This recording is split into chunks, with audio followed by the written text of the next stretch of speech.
కూడా ఇచ్చాం.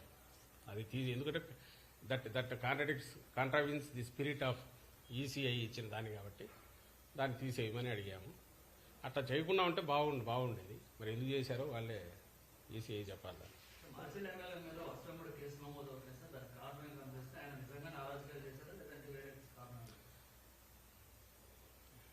ఇప్పుడు మీరు గమనిస్తే గత 10-15 రోజులుగా అసలు అక్కడ ఏం జరుగుతుంది మాచర్ల అంటే మాచర్ల సెంట్రిక్గానే మొత్తం ఎల్లో మీడియా కానీ ఆ పార్టీ కానీ టీడీపీ కానీ నడుపుతున్నారు, ఒక ఎమ్మెల్యేని టార్గెట్గా పెట్టుకొని.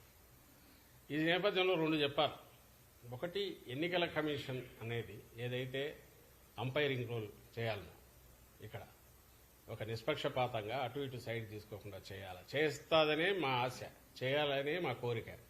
అందుకోసం ఎప్పుడైతే ఎన్నికల కోడ్ వచ్చినప్పటి దగ్గర నుంచి కూడా మీరు గమనిస్తే మా పార్టీ కానీ అధికారంలో ఉన్నప్పటికీ ముఖ్యమంత్రి గారితో సహా డిస్టెన్స్ అయ్యాం అక్కడికక్కడ. అలాగే ఏ నిర్ణయం తీసుకున్నా కూడా ఇద్దరికి సమానంగా ఉండే రకంగా ఏది తీసుకుంటున్నా కరెక్ట్ అనుకుంటున్నాం. కానీ దురదృష్టవశాత్తు ఈ ఎన్డీఏని కూటమి ఫామ్ అయినప్పటి నుంచి ఆ తర్వాత పైన ఎక్కడైతే సెంటర్లో బీజేపీ ఉన్నదో అంత పొత్తు పెట్టుకున్నప్పుడు నుంచి ఎన్నికల కమిషన్కు బాబు దోమపోట్లాగా బాబు కాటో లేక బాబు వైరస్ ఏదో సోకినట్టుంది, ఇన్ఫెక్షన్ వచ్చిందేమో అని అనిపిస్తుంది. అది ఎంతవరకు పోయిందంటే ముందు అనుమానంగా ఉండేది, ఇప్పుడు నిజమని కూడా అనిపించే రకంగా ఎన్నికల కమిషన్ వ్యవహరిస్తున్న తీరు. ఇప్పుడు ఆల్ ప్రాక్టికల్ పర్పసెస్ ప్రభుత్వాన్ని ఎవరు నడుపుతున్నారంటే ఎన్నికల కమిషన్ నడుపుతోంది, ఆంధ్రప్రదేశ్ ప్రభుత్వాన్ని కాదు, ఎక్కడైనా సరే. అది ఎంత జోక్యం చేసుకుంటోంది ఇప్పుడంటే, ఇప్పుడు మీదన్నా ఈ కేసుకు సంబంధించి మాచర్ల కేసులో కూడా అది కనిపిస్తుంది. అక్కడ ఆ రోజు ఈవీఎం జరిగిన సంఘటన ఏదైతే ఉందో దాని మీద మీరు పోవడానికి అసలు ఆ వీడియో ఎక్కడి నుంచి వచ్చింది దాని లేదు. అలాంటి వీడియోలు మిగిలినవి ఎందుకు రిలీజ్ చేయాలంటే వాటిని రిలీజ్ చేయరు ఎలక్షన్ కమిషన్.